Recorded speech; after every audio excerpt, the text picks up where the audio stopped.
Hello, everybody. Welcome to another edition of Friday Night Scripture Reading. And I thought we would move to the Old Testament. We just finished Revelation last week. And I thought maybe we'd read a few chapters out of 1 Samuel. Maybe we can make it through the end of the book here in a few weeks. Can't remember how many chapters 1 Samuel has. Anybody know off the top of their head? JC Gentry, either of you guys know how many chapters 1 Samuel has? No? 31 chapters. So you think we can read the whole thing tonight? Probably could, but probably wouldn't last too long reading it out loud. So we'll read a few chapters here. First Samuel, I'm reading out of the New American Standard tonight. 1 Samuel, chapter 1. Now there was a certain man from Ramathaim Zophim, from the hill country of Ephraim, and his name was Elkanah, the son of Jeroham, the son of Elihu, the son of Tohu, the son of Zuph, an Ephraimite. He had two wives. The name of one was Hannah, and the name of the other was Peninnah. And Peninnah had children, but Hannah had no children. Now the man would go up from his city yearly to worship and to sacrifice to the Lord of hosts in Shiloh. And the two sons of Eli, Hophni and Phinehas, were priests to the Lord there. When the day came that Elkanah sacrificed, he would give portions to Peninnah, his wife, and to all her sons and her daughters. But to Hannah he would give a double portion, for he loved Hannah. But the Lord had closed her womb. Her rival, however, would provoke her bitterly to irritate her, because the Lord had closed her womb. It happened year after year. As often as she went up to the house of the Lord, she would provoke her. So she wept and would not eat. Then Elkanah, her husband, said to her, Hannah, why do you weep, and why do you not eat? And why is your heart sad? Am I not better to you than 10 sons? Then Hannah rose after eating and drinking in Shiloh. Now Eli, the priest, was sitting on the seat by the doorpost of the temple of the Lord. She greatly distressed, praying to the Lord, and wept bitterly. She made a vow and said, O Lord of hosts, if you will indeed look on the affliction of your maidservant, and remember me, and not forget your maidservant, but will give your maidservant a son, then I will give him to the Lord all the days of his life, and a razor shall never come on his head.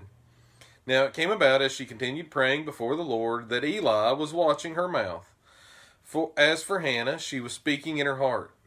Only her lips were moving, but her voice was not heard. So Eli thought she was drunk. Then Eli said to her, How long will you make yourself drunk? Put away your wine from you. But Hannah replied, No, my lord, I am a woman oppressed in spirit. I have drunk neither wine nor strong drink, but I have poured out my soul before the Lord. Do not consider your maidservant as a worthless woman, for I have spoken until now out of my great concern and provocation. Then Eli answered and said, Go in peace, and may the God of Israel grant your petition, that you have asked.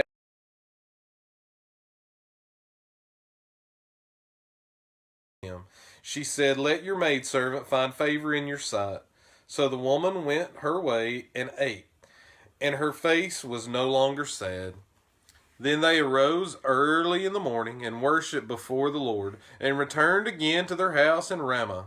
And Elkanah had relations with Hannah his wife, and the Lord remembered her.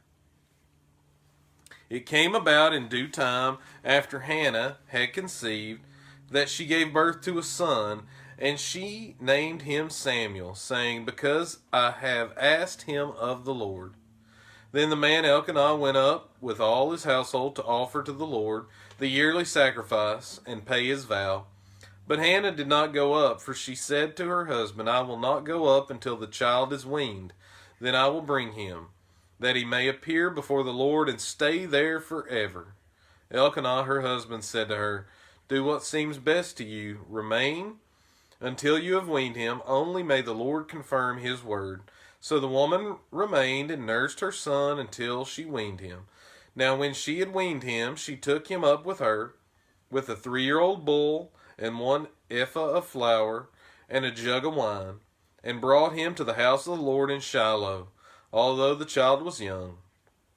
Then they slaughtered the bull and brought the boy to Eli. She said, "O my Lord, as your soul lives, my Lord, I am the woman who stood here beside you praying to the Lord. For this boy I prayed, and the Lord has given me my petition, which I asked of him. So I have also dedicated him to the Lord. As long as he lives, he is dedicated to the Lord." And he worshiped the Lord there. 1 Samuel chapter 2.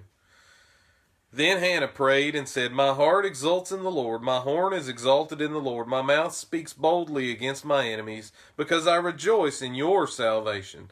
There is no one holy like the Lord. Indeed, there is no one besides you, nor is there any rock like our God.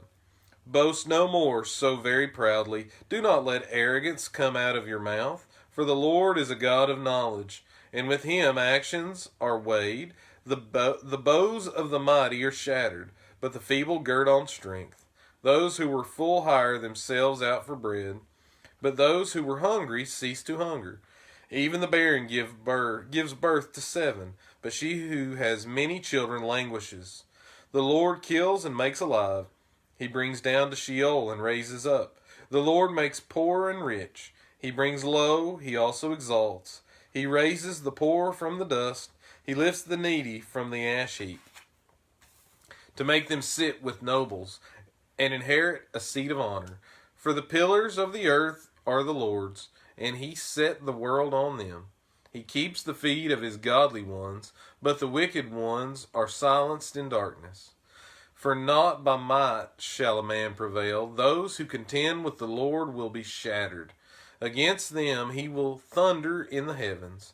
The Lord will judge the ends of the earth, and he will give strength to his king, and will exalt the horn of his anointed. Then Elkanah went to his home at Ramah, but the boy ministered to the Lord before Eli the priest. Now the sons of Eli were worthless men. They did not know the Lord, and the custom of the priests with the people. When any man was offering a sacrifice, the priest's servant would come while the meat was boiling, with a 3-pronged fork in his hand. Then he would thrust it into the pan or kettle or cauldron or pot. All that the fork brought up, the priest would take for himself. Thus they did in Shiloh to all the Israelites who came there. Also, before they burned the fat, the priest's servant would come and say to the man who was sacrificing, "Give the priest meat for roasting, as he will not take boiled meat from you, only raw." If the man said to him, "They must surely burn the fat first, and then take as much as you desire," then he would say, "No, but you shall give it to me now, and if not, I will take it by force." Thus the sin of the young men was very great before the Lord, for the men despised the offering of the Lord. Now Samuel was ministering before the Lord as a boy, wearing a linen ephod, and his mother would make him a little robe and bring it to him from year to year, when she would come up with her husband to offer the yearly sacrifice. Then Eli would bless Elkanah and his wife and say, "May the Lord give you children from this woman in place of the one she dedicated to the Lord." And they went to their own home. The Lord visited Hannah, and she conceived and gave birth to 3 sons and 2 daughters. And the boy Samuel grew before the Lord. Now Eli was very old, and he heard all that his sons were doing to all Israel, and how they lay with the women who served at the doorway of the tent of meeting. He said to them, "Why do you do such things, the evil things that I hear from all these people? No, my sons, for the report is not good which I hear the Lord's people circulating. If one man sins against another, God will mediate for him. But if a man sins against the Lord, who can intercede for him?" But they would not listen to the voice of their father, for the Lord desired to put them to death.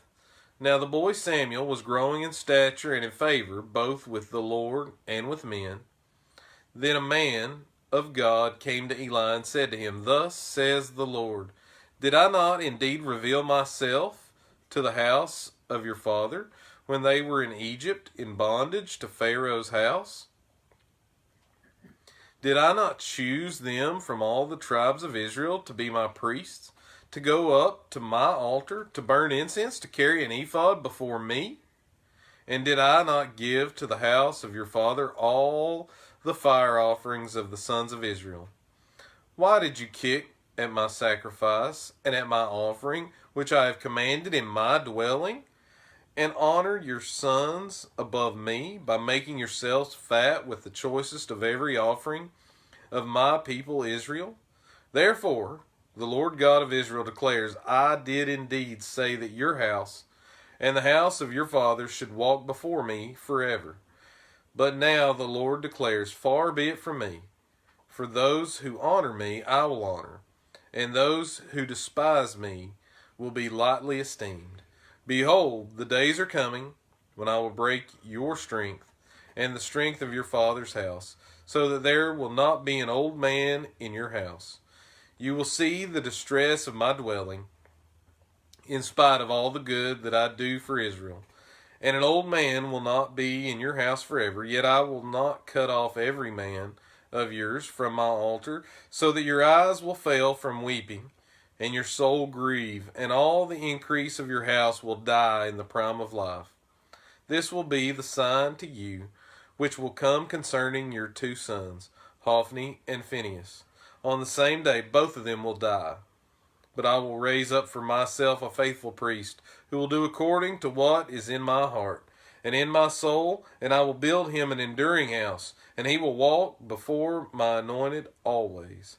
Everyone who is left in your house will come and bow down to him for a piece of silver or a loaf of bread, and say, Please assign to me one of the priest's offices, so that I may eat a piece of bread. 1 Samuel chapter 3. Now the boy Samuel was ministering to the Lord before Eli, and word from the Lord was rare in those days. Visions were infrequent. It happened at that time, as Eli was lying down in his place. Now his eyesight had begun to grow dim, and he could not see well, and the lamp of God had not yet gone out. And Samuel was lying down in the temple of the Lord, where the ark of God was, that the Lord called Samuel, and he said, Here I am. Then he ran to Eli and said, Here I am, for you called me? But he said, I did not call, lie down again. So he went and lay down, and the Lord called yet again, Samuel? So Samuel rose and went to Eli and said, Here I am, for you called me? But he answered, I did not call, my son, lie down again. Now Samuel did not yet know the Lord, nor had the word of the Lord yet been revealed to him. So the Lord called Samuel again for the third time. And he arose and went to Eli and said, Here I am, for you called me? Then Eli discerned that the Lord was calling the boy. And Eli said to Samuel, Go lie down, and it shall be, if he calls you, that you shall say, Speak, Lord, for your servant is listening. So Samuel went and lay down in his place. Then the Lord came and stood and called, as at other times, Samuel, Samuel. And Samuel said, Speak, your servant is listening. The Lord said to Samuel, Behold, I am about to do a thing in Israel, at which both ears of every one who hears it will tingle. In that day I will carry out against Eli all that I have spoken concerning his house, from beginning to end. For I have told him that I am about to judge his house forever for the iniquity which he knew, because his sons brought a curse on themselves, and he did not rebuke them. Therefore I have sworn to the house of Eli that the iniquity of Eli's house shall not be atoned for by sacrifice or offering forever. So Samuel lay down until morning. Then he opened the doors of the house of the Lord. But Samuel was afraid to tell the vision to Eli. Then Eli called Samuel and said, Samuel, my son? And he said, Here I am. He said, What is the word that he spoke to you? Please do not hide it from me. May God do so to you, and more also, if you hide anything from me of all the words that he spoke to you. So Samuel told him everything, and hid nothing from him. And he said, It is the Lord. Let him do what seems good to him. Thus Samuel grew, and the Lord was with him, and let none of his words fail. All Israel, from Dan even to Beersheba, knew that Samuel was confirmed as a prophet of the Lord. And the Lord appeared again in Shiloh, because the Lord revealed himself to Samuel at Shiloh by the word of the Lord. 1 Samuel chapter 4. Thus the word of Samuel came to all Israel. Now Israel went out to meet the Philistines in battle and camped beside Ebenezer, while the Philistines camped in Aphek. And the Philistines drew up in battle array to meet Israel. When the battle spread, Israel was defeated before the Philistines, who killed about 4,000 men on the battlefield. When the people came into the camp, the elders of Israel said, "Why has the Lord defeated us today before the Philistines? Let us take to ourselves from Shiloh the ark of the covenant of the Lord, that it may come among us and deliver us from the power of our enemies." So the people sent to Shiloh, and from there they carried the ark of the covenant of the Lord of hosts, who sits above the cherubim. And the two sons of Eli, Hophni and Phinehas, were there with the ark of the covenant of God. As the ark of the covenant of the Lord came into the camp, all Israel shouted with a great shout, so that the earth resounded. When the Philistines heard the noise of the shout, they said, "What does the noise of this great shout in the camp of the Hebrews mean?" Then they understood that the ark of the Lord had come into the camp. The Philistines were afraid, for they said, "God has come into the camp." And they said, "Woe to us, for nothing like this has happened before. Woe to us! Who shall deliver us from the hand of these mighty gods? These are the gods who smote the Egyptians with all kinds of plagues in the wilderness. Take courage and be men, O Philistines, or you will become slaves to the Hebrews, as they have been slaves to you. Therefore, be men and fight." So the Philistines fought, and Israel was defeated. And every man fled to his tent, and the slaughter was very great. For there fell of Israel 30,000 foot soldiers. And the ark of God was taken, and the two sons of Eli, Hophni and Phinehas, died. Now a man of Benjamin ran from the battle and came to Shiloh the same day, with his clothes torn and dust on his head. When he came, behold, Eli was sitting on his seat by the road, eagerly watching, because his heart was trembling for the ark of God. So the man came to tell it in the city, and all the city cried out. When Eli heard the noise of the outcry, he said, What does the noise of this commotion mean?" Then the man came hurriedly and told Eli. Now Eli was 98 years old, and his eyes were set so that he could not see. The man said to Eli, "I am the one who came from the battle line. Indeed, I escaped from the battle line today." And he said, "How did things go, my son?" Then the one who brought the news replied, "Israel has fled before the Philistines, and there has also been a great slaughter among the people. And your two sons also, Hophni and Phinehas, are dead, and the ark of God has been taken." When he mentioned the ark of God, Eli fell off the seat backwards beside the gate, and his neck was broken, and he died, for he was old and heavy. Thus he judged Israel 40 years. Now his daughter-in-law, Phinehas' wife, was pregnant and about to give birth, and when she heard the news that the ark of God was taken and that her father-in-law and her husband had died, she kneeled down and gave birth, for her pains came upon her. And about the time of her death, the women who stood by her said to her, "Do not be afraid, for you have given birth to a son." But she did not answer or pay attention. And she called the boy Ichabod, saying, "The glory has departed from Israel, because the ark of God was taken, and because of her father-in-law and her husband." She said, "The glory has departed from Israel, for the ark of God was taken." 1 Samuel chapter 5. Now the Philistines took the ark of God and brought it from Ebenezer to Ashdod. Then the Philistines took the ark of God and brought it to the house of Dagon and set it by Dagon. When the Ashdodites arose early the next morning, behold, Dagon had fallen on his face to the ground before the ark of the Lord. So they took Dagon and set him in his place again. But when they arose early the next morning, behold, Dagon had fallen on his face to the ground before the ark of the Lord. And the head of Dagon and both the palms of his hands were cut off on the threshold. Only the trunk of Dagon was left to him. Therefore neither the priests of Dagon nor all who enter Dagon's house tread on the threshold of Dagon in Ashdod to this day. Now the hand of the Lord was heavy on the Ashdodites, and he ravaged them and smote them with tumors, both Ashdod and its territories.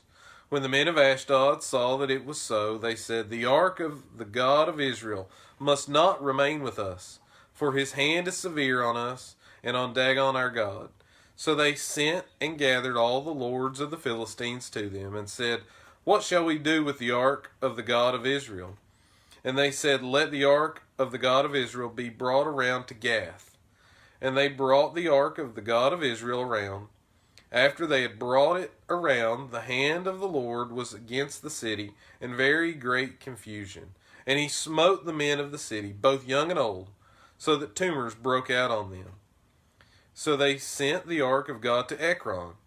And as the ark of God came to Ekron, the Ekronites cried out, saying, They have brought the ark of the God of Israel around to us, to kill us and our people.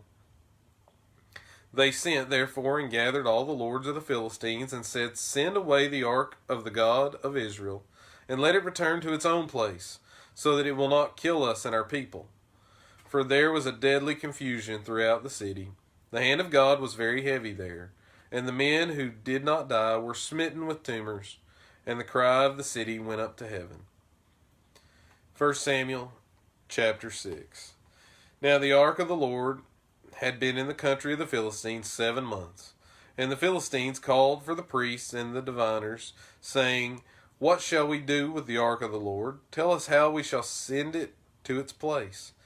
They said, If you send away the ark of the God of Israel, do not send it empty, but you shall surely return to him a guilt offering. Then you will be healed, and it will be known to you why his hand is not removed from you. Then they said, What shall be the guilt offering which we shall return to him? And they said, 5 golden tumors and 5 golden mice, according to the number of the lords of the Philistines. For one plague was on all of you and on your lords. So you shall make likenesses of your tumors and likenesses of your mice that ravage the land, and you shall give glory to the God of Israel. Perhaps he will ease his hand from you, your gods, and your land. Why then do you harden your hearts, as the Egyptians and Pharaoh hardened their hearts? When he had severely dealt with them, did they not allow the people to go? And they departed. Now therefore take and prepare a new cart, and 2 milch cows, on which there has never been a yoke. And hitch the cows to the cart, and take their calves home, away from them. Take the ark of the Lord, and place it on the cart, and put the articles of gold which you return to him as a guilt offering in a box by its side. Then send it away that it may go. Watch, if it goes up by the way of its own territory to Beth Shemesh, then he has done us this great evil. But if not, then we will know that it was not his hand that struck us. It happened to us by chance. Then the men did so, and took 2 milch cows, and hitched them to the cart, and shut up the calves at home. They put the ark of the Lord on the cart, and the box with the golden mice, and the likenesses of their tumors. And the cows took the straight way in the direction of Beth Shemesh. They went along the highway, lowing as they went, and did not turn aside to the right or to the left. And the lords of the Philistines followed them to the border of Beth Shemesh. Now the people of Beth Shemesh were reaping their wheat harvest in the valley. And they raised their eyes and saw the ark, and were glad to see it.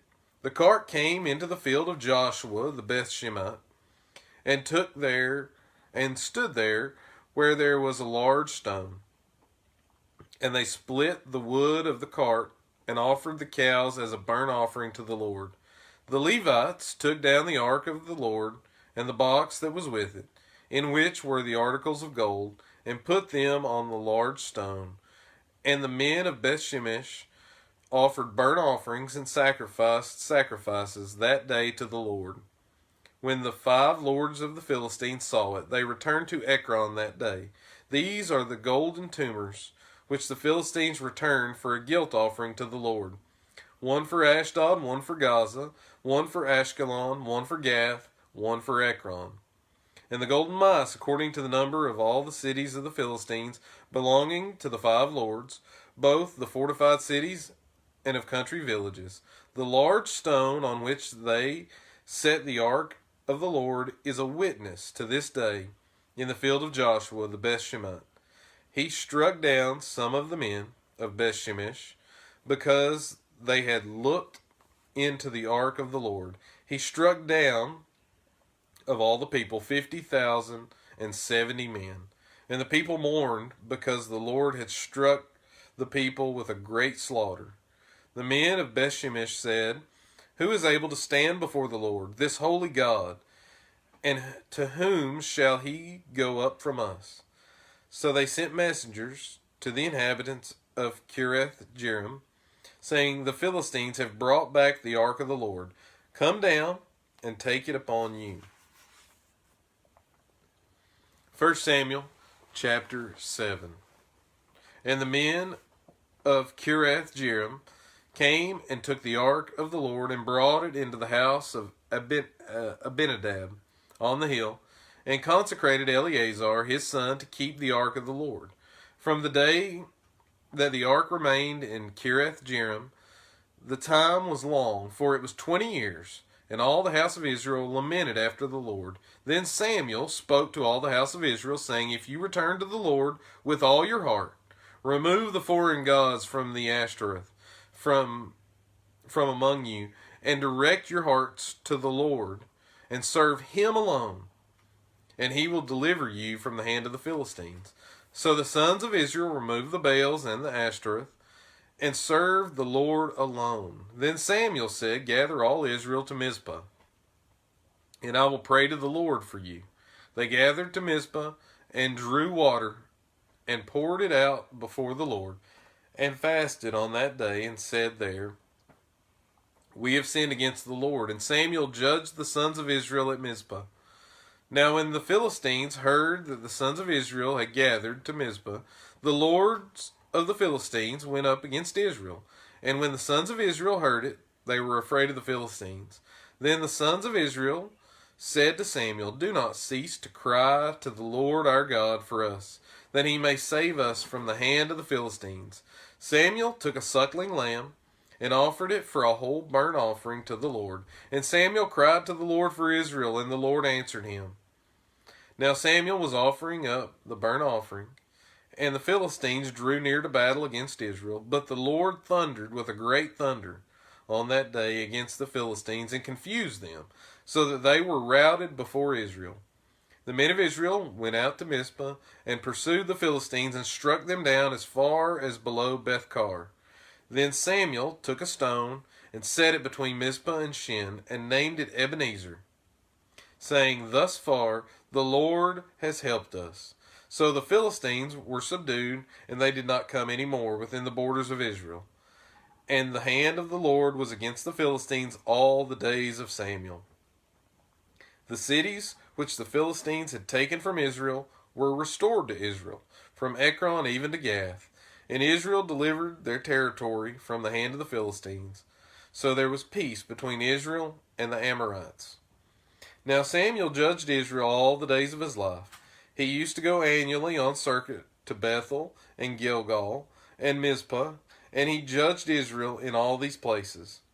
Then his return was to Ramah, for his house was there. And there he judged Israel, and he built there an altar to the Lord. 1 Samuel chapter 8. And it came about, when Samuel was old, that he appointed his sons judges over Israel. Now the name of his firstborn was Joel, and the name of his second Abijah. They were judging in Beersheba. His sons, however, did not walk in his ways, but turned aside after dishonest gain, and took bribes and perverted justice. Then all the elders of Israel gathered together and came to Samuel at Ramah. And they said to him, Behold, you have grown old, and your sons do not walk in your ways. Now appoint a king for us, to judge us like all the nations. But the thing was displeasing in the sight of Samuel, when they said, Give us a king to judge us. And Samuel prayed to the Lord. The Lord said to Samuel, Listen to the voice of the people, in regard to all that they say to you. For they have not rejected you, but they have rejected me from being king over them, like all the deeds which they have done since the day that I brought them up from Egypt, even to this day, in that they have forsaken me and served other gods. So they are doing to you also. Now then, listen to their voice. However, you shall solemnly warn them, and tell them of the procedure of the king who will reign over them. So Samuel spoke all the words of the Lord to the people who had asked of him a king. He said, This will be the procedure of the king who will reign over you. He will take your sons and place them for himself in his chariots and among his horsemen, and they will run before his chariots. He will appoint for himself commanders of thousands and of fifties, and some to do his plowing and to reap his harvest, and to make his weapons of war and equipment for his chariots. He will also take your daughters for perfumers and cooks and bakers. He will take the best of your fields and your vineyards and your olive groves and give them to his servants. He will take 1/10 of your seed and of your vineyards and give to his officers and to his servants. He will also take your male servants and your female servants and your best young men and your donkeys and use them for his work. He will take 1/10 of your flocks, and you yourselves will become his servants. Then you will cry out in that day because of your king, whom you have chosen for yourselves, but the Lord will not answer you in that day. Nevertheless, the people refused to listen to the voice of Samuel, and they said, No, but there shall be a king over us, that we also may be like all the nations, for us and fight our battles. Now after Samuel had heard all the words of the people, he repeated them. The Lord said to Samuel, Listen to their voice, and appoint them a king. So Samuel said to the men of Israel, Go every man to his city. And praise God for the reading of his word. Nothing's changed. God as king has been rejected by Israel, and God as king has been rejected by this pagan world. Praise God that we have the King of Kings, and if the Lord wills it, we will see you on Sunday morning. We have Sunday school at 10 a.m. We have corporate worship service at 11 a.m. And y'all have a lovely weekend. Goodbye.